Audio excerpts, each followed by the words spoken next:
I still see people digging out of trash cans.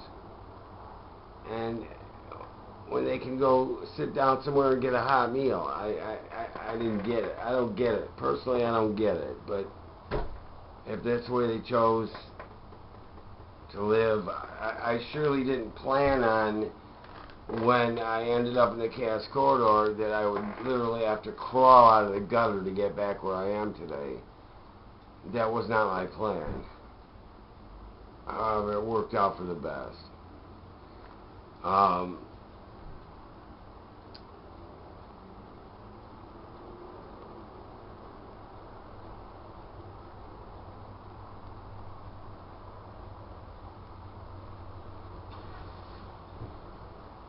There were so many drug dealers at one time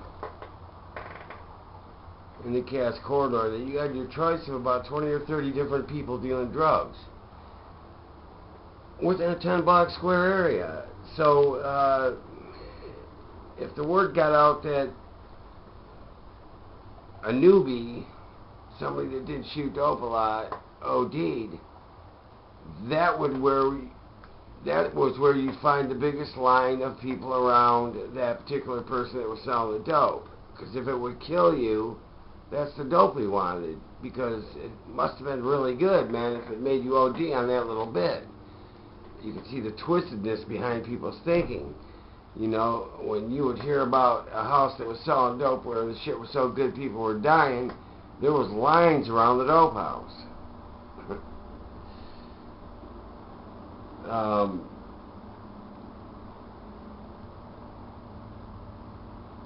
The dealers that I call street vendors would have a store or a favorite corner where they were either paying the cops off or the cops just didn't care, where they would sell their product. And what would happen is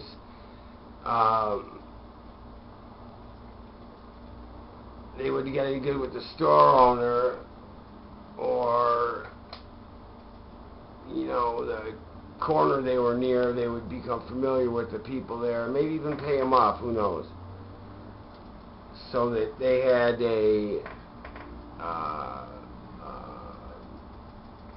place known to the users as where they would be able to find them whenever they wanted to buy their product. You know, and I remember a guy, I'm not going to, you know, mention names because I'm going to protect all my sources in this particular interview. We'll just call him Tomato. And Tomato would sometimes have a line of 60 people in single file passing out bundles of his new product just for giving them away, just for promotional reasons. And what was good about that was that might have been the only pack that you had that day. In other words, maybe you didn't have the money to get yourself a due and you were going to be sick. And luckily you would run across one of those days where one of the dealers was handing out a tester. And that might be your only pack of dope that day.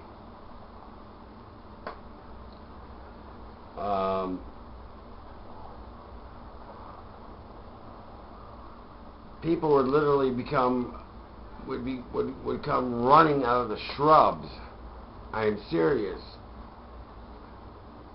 The side of abandoned buildings that were covered up by trees, there would just be people coming out of nowhere.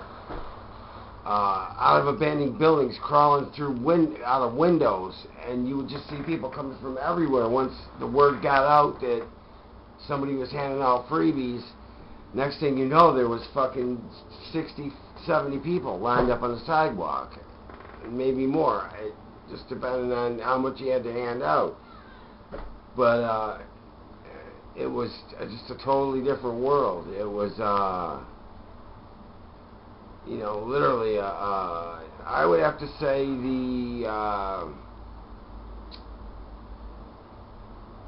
what's the place over in Europe where they got Needle Park, Amsterdam. I would say it was the closest thing to Amsterdam that you can find. You know, I many times been caught with needles by the police, and all they told me to do was stick them back in my fucking backpack and get the hell away from the dope house. If they saw me there again, they would arrest me. So,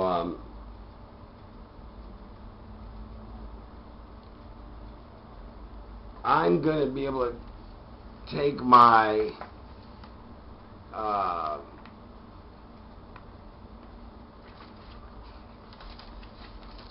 my camera equipment, along with a friend of mine, down to the Cass corridor to see who is exactly left down there, how they're living at this point, what you could say, what's the down low, what's going on down there, and especially get some points of view of how much it's changed since the times that I lived down there when I was in a full-blown active addiction. So hopefully it'll be interesting, and I don't think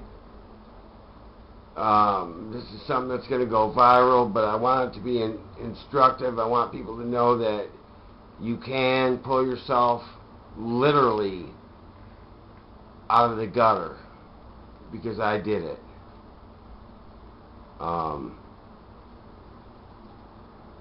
It is possible if you want it. So, I guess the whole point of it is to show how bad it was when I was there, to get some views of the people that are still there on you know, that it hasn't changed, it's still the same. Once you reach the corridor, you've reached the bottom of the line. And I guess the moral of the story is that there is a way out, and through perseverance, the little integrity that I had left, and just the basic desire to think that I deserve to have a better life, caused me to fight to pull myself out of that situation. And with that, I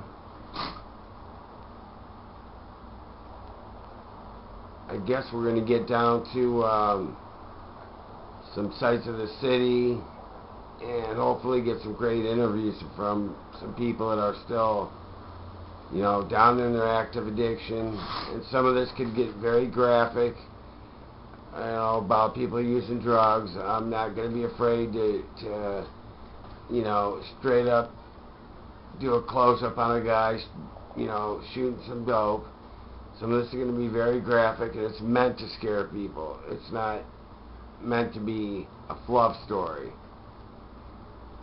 To me, this is true, real-life journalism, not conspiracy theories, which I don't know if I believe in the theory part of the conspiracy, but I think that what the elite oligarchy has done was took Hollywood pictures, turned them into the factual side of life, convinced us that it was fantasy, that it's just Hollywood, and then took the actual news, which is fiction, and by making us believe that the news is really the truth and that the movies are really the fiction, they've duped us again. Very ingenious, if you think about it. Very ingenious. We're going to present this to you as this is just a Hollywood movie. It's absolute nonsense. And the news that we're going to show you is the truth, when in reality it is the complete opposite. Now, if that is their plan, and that's what they're trying to do, that's absolutely brilliant, because the first thing people are going to do or react towards people like me is that guy is out of his flippin' gourd. He's been watching too much TV. No. Sometimes I haven't been watching enough TV, and sometimes I've been gullible to believe what the corporate media and the mass media, who's owned by most of these people, these 125 elitists in the world that own most of everything, own those newspapers anyway and are told what to write. But I never tell anybody to listen to me. Make up your own decisions. Do your own research. I'm just here to present to you one of my stories, what I've been through and where I have arrived at my point in life right now. And what means more to me now is carrying the message to people that there's something terribly wrong out there and that we need to wake up. And Godspeed. The next time I hope to talk to you guys, we're going to be out talking to some people out in the corridor and getting some real, honest-to-God street interviews of people that have lived it and understand it and have been where I've been. And with that, I bid you adieu.